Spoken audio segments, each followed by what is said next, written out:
Continuamos en Notimundo Estelar. Información inmediata. Una remuneración justa, afiliación a la seguridad social y contratos dignos forman parte de las principales demandas que los médicos posgradistas plantean al gobierno. La noticia requiere profundidad. En Notimundo están los protagonistas de la noticia. Y vamos a abordar este tema precisamente con la presencia de dos invitados acá en los estudios de FM Mundo. David López, vicepresidente de la Asociación Ecuatoriana de Médicos Posgradistas, que lo tenemos aquí ya en nuestros estudios, y el abogado Juan Sebastián Ramírez, abogado de médicos posgradistas. Los posgradistas piden ser escuchados por parte del gobierno, y una problemática de la cual viene un debate ya bastante largo. Vamos a comenzar con David desde la parte del ejercicio profesional como tal. Usted reclama, hemos dicho, una remuneración justa, afiliación a la seguridad social, lo mínimo que se puede reclamar para un trabajador. Bienvenido. Buenas noches, muchas gracias por permitirnos tener este espacio. En efecto, la lucha de los médicos posgradistas de aquí en el país supera siquiera los 10 años. Hay que entender que el Sistema Nacional de Salud funciona actualmente en hospitales de tercer nivel, te hablo del Eugenio Espejo, el Andrade Marín, con servicios que están constituidos completamente por posgradistas. Es decir, no hay un médico residente que pueda realizar esas funciones, solo hay posgradistas. Los posgradistas actualmente laboran el doble de horas que labora un servidor público normalmente. ¿Sí? Tiene ¿Cuántas al mes? 256 por ley, pero muchas veces se superan. Te hablo de 300 horas. 300 horas prácticamente. Claro. Entonces, en este aspecto, el enfoque que tenemos ahorita los médicos posgradistas es poder levantar nuestra voz, poder hacer escuchar que en efecto lo que nosotros estamos haciendo es trabajo. Nosotros no somos estudiantes como se nos tiene mal concebido por el Sistema Nacional de Salud, que esa es una muy buena excusa para desconocer derechos. Somos las personas que estamos ahí sosteniendo el sistema de salud, que estamos generando las atenciones en hospitales de tercer nivel, y somos los más ignorados en lo que son derechos fundamentales. Afiliación al Seguro Social nosotros no tenemos, a pesar de que muchos hospitales te exigen que tengas una afiliación. Muchos hemos optado por obtener la afiliación voluntaria, pero ¿de dónde pago yo mi afiliación voluntaria si trabajo 300 horas al mes sin recibir una remuneración? Y es lo que me llamaba la atención, porque les cuento que antes de iniciar esta entrevista le preguntaba a David en dónde trabajaba. ¿Cuál fue su respuesta? No puedo decir que yo trabajo a pesar de que tengo funciones laborales. Porque no recibe un salario. No recibo un salario, no tengo un reconocimiento como trabajador dentro del sistema de salud. Un contrato no existe. Lo que nosotros usualmente lo postulan como que ustedes firmaron ese contrato y se atengan a las consecuencias. Nosotros como posgradistas no firmamos ningún contrato. Y eso conlleva algunos riesgos. Damos la bienvenida al abogado Juan Sebastián Ramírez, abogado de los médicos posgradistas. El riesgo también de no tener contratos, el riesgo también de no tener esa afiliación a la seguridad social. Y ahí hay un tema también de vulneración de derechos. Bienvenido. Así es, gracias Fausto, gracias por la entrevista. La verdad es que nos hemos involucrado en esta lucha conjuntamente con la Asociación Ecuatoriana de Médicos Posgradistas por verificar que el trato que reciben constituye en sí mismo una vulneración de derechos.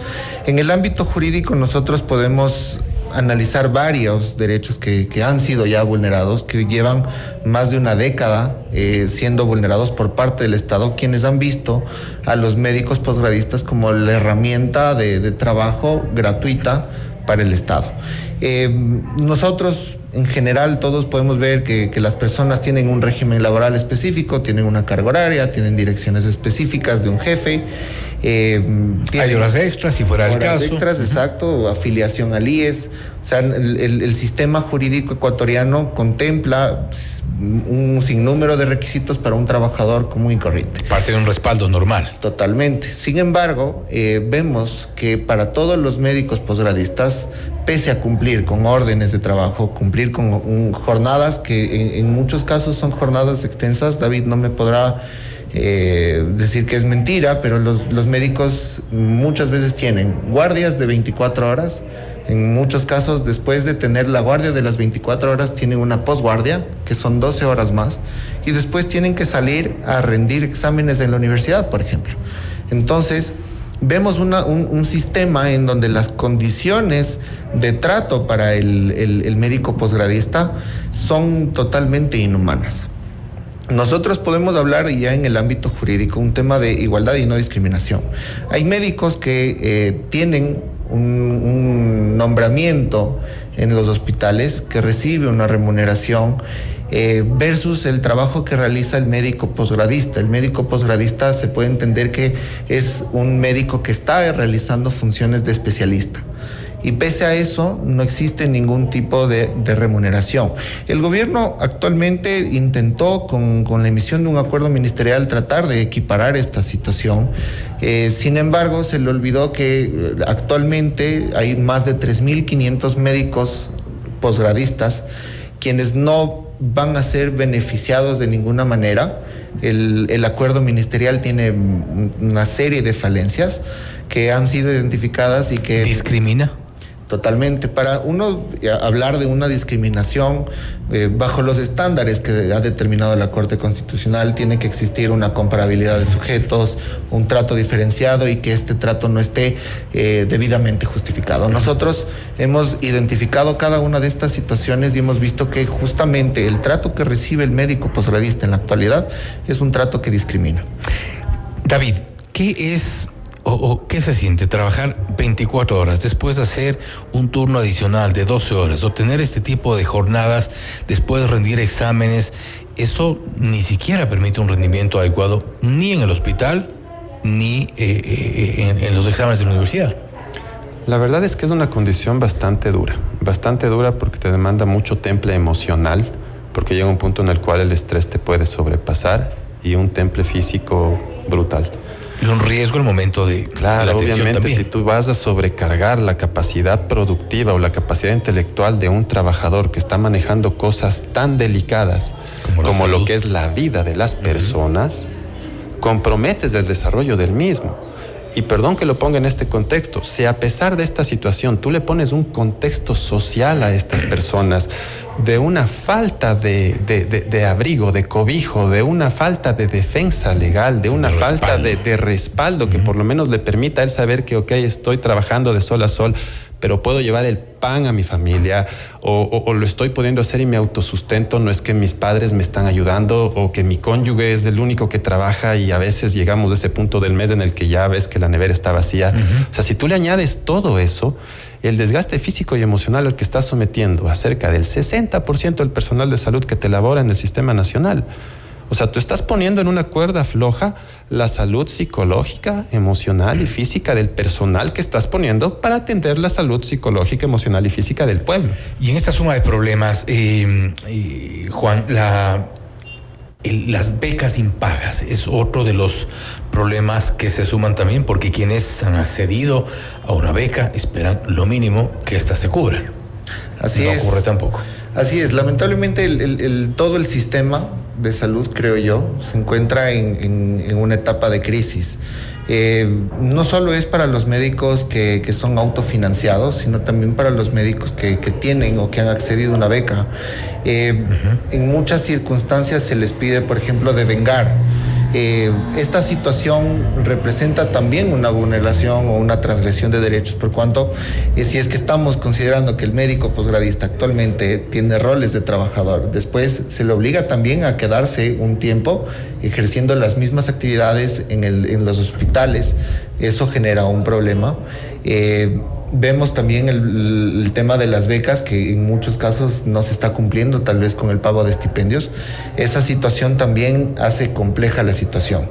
Entonces, todo el sistema de salud parece que en este momento se encuentra en un estado de shock, en donde tenemos deficiencia en la adquisición de medicamentos, tenemos problemas con el tema de posgradistas, tenemos atenciones que están siendo bastante descuidadas, y claro, esto es un llamado de atención para las autoridades que actualmente se encuentran desempeñando el rol como entes del Ministerio de Salud, que es el máximo órgano en el ámbito de esta salud.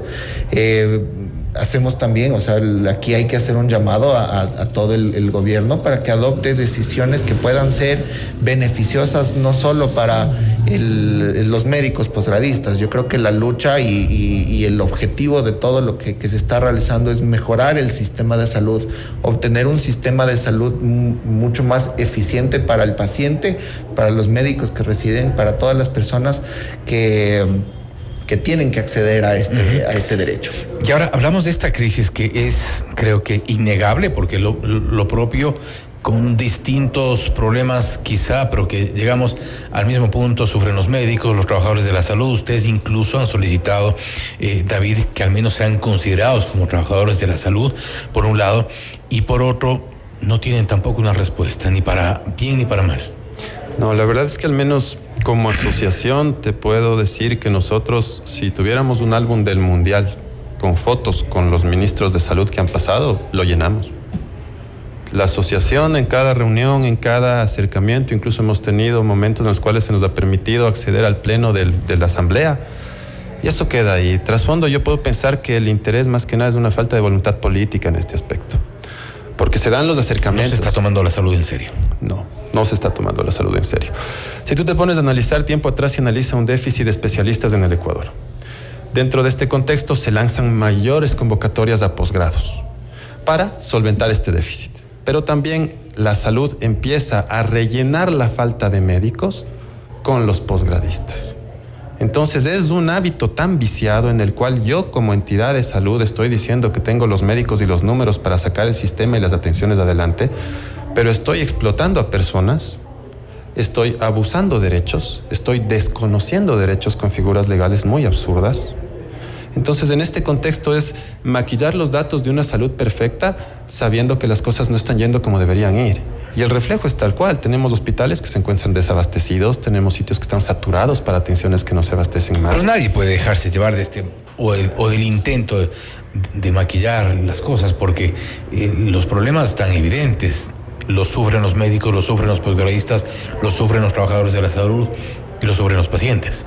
Claro, eso es algo bastante notorio y se puede ver incluso en las noticias día a día. Las situaciones de desabastecimiento son cosas que salen y obviamente cada tendencia política que pueda estar en su momento al mando va a tratar de presentarlo de manera diferente, siempre y cuando no les afecte a ellos. Es bastante peculiar el manejo. Hablamos entonces de una voluntad política, pero Juan Sebastián, la voluntad política parece que al menos tambalea. Legalmente, ¿cuáles son las opciones? A ver, la voluntad política primero siempre va a ser importante. Si es que las autoridades de salud, actualmente la señora vicepresidenta, ve esto, han pedido cita con ella.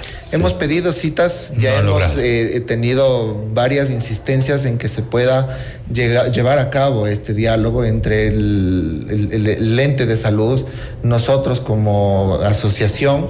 Hemos buscado el acercamiento. Hasta el momento no tenemos respuesta. Parece que por un tema muy burocrático se intentó dejar la solicitud de audiencia en la vicepresidencia, y en la vicepresidencia nos dijeron no, tiene que dejarlo en el Ministerio de Salud.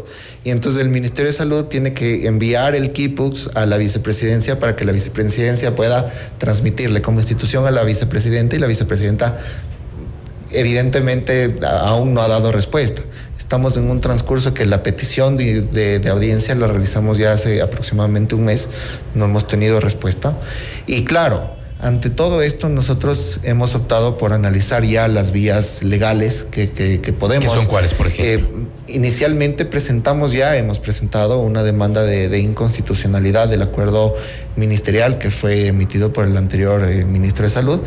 Justamente este acuerdo en el que planteaba el estipendio para los médicos posgradistas, que deja por fuera a más de 3.500 médicos, sin darles... ¿En qué parte deja por fuera? A ver, ¿qué es lo que plantea el acuerdo ministerial? Y esto es importante que se tome en cuenta. El acuerdo ministerial plantea que para los médicos va a existir un pago de un estipendio. ¿Cuál es la clave del asunto? Colocan que el acuerdo entra en vigencia en el primer trimestre del próximo año y solo va a aplicar para los que ingresen a ser médicos posgradistas a partir del próximo trimestre del 2026. Eso quiere decir que en el caso, por ejemplo, de David, que ya está formando, ya no le toca. Ya no le toca. Y estamos en una situación de más de 3.500 médicos que se encuentran en eso. Hay que ver los datos. Seguramente CNESI tiene la información, el CES tiene la información de cuántos son los médicos posgradistas que en la actualidad se encuentran realizando sus especialidades. Las especialidades médicas normalmente duran 4 años. Quiere decir que los que están ahorita en primer año van a tener 3 años más sin cobrar, mientras que existe otro grupo, por eso hablamos de la comparabilidad, existe otro grupo que posiblemente llega a tener este estipendio. Inconstitucionalidad, otro punto. Estamos analizando el inicio de acciones legales particulares de cada uno de los médicos con la finalidad de que se pueda reconocer sus derechos más que nada como trabajadores que prestan un servicio lícito, que dan sus horas de trabajo y que simplemente no tienen ningún tipo de retribución. Muchas veces van a decir es que son estudiantes. Ok, si es que son estudiantes, entonces no deberían tener la carga laboral que tienen. El peso del trabajo. Y con esto cierro, David, ese peso precisamente es el que está de alguna forma sobrecargando, como ya hemos hablado, y mencionábamos esta intención de llegar a las autoridades de gobierno. Ustedes ya en la parte no legal, pero ya en la parte práctica, también tienen pedidos puntuales, si es que logran esta reunión con la vicepresidenta. Bueno, más que nada los pedidos puntuales es, primero que nada, que no nos ignoren. A nivel país, del último informe que se recibió por parte del Ministerio de Salud Pública son 3.900 médicos posgradistas. Cada médico posgradista tiene familia. Si no es su núcleo familiar propio, son los padres que lo apoyan. Son 3.900 familias que no entiendo por qué. Trabajadores que son trabajadores, que son hacen las veces de trabajadores, que cumplen las horas de un trabajador, pero que no cobran como trabajadores. Exacto, o sea, y hasta cierto punto el poder exigir que, o mejor dicho, este punto, ya no sabemos si pedir o exigir, los derechos que todos los trabajadores tienen, los derechos de maternidad que se respeten, que no se respetan, derechos de lactancia que no se respetan, ¿sí? Perdón que lo ponga así, vacaciones. El posgradista en los 365 días del año tiene derecho a 15 días. El posgradista no se puede enfermar porque si tu enfermedad resulta que te limita para asistir un mes, te fracturaste, te rompiste algo, tienes que devolver ese mes y no te graduarás cuando sea tu graduación, sino un mes después. ¿Dónde se ha visto en un trabajo que si yo me rompo la pierna y no puedo asistir, me exija mi jefe, ven a trabajar ni siquiera para pagar? No cobras el mes. Exacto. ¿Dónde se ha visto? Y los derechos fundamentales de un trabajador, o sea, es imposible, o sea, una seguridad social. Hay compañeros que se enferman y siendo el compañero, me pongo un ejemplo, un compañero que opera, que sabe traumatología, se fractura, tiene que ir a ver dónde se puede hacer atender. Que es lo mínimo que se pide, voluntad política por lo menos para poder llegar a algún acuerdo y a decisiones en favor de un grupo importante. Son cerca de 4.000 médicos posgradistas que están, como decíamos hace un momento, como hemos relatado acá, trabajando, están generando, están produciendo, están atendiendo, pero no cobran un solo centavo, no tienen tampoco una afiliación a la seguridad social y algunas otras vulneraciones de sus derechos. Gracias nuevamente a David López, vicepresidente de la Asociación Ecuatoriana de Médicos Posgradistas, y a Juan Sebastián Ramírez, abogado de los médicos posgradistas. Gracias por haber estado con nosotros. Muchas gracias. Esto es Notimundo Estelar, siempre bien informados. Noticias, entrevistas, análisis.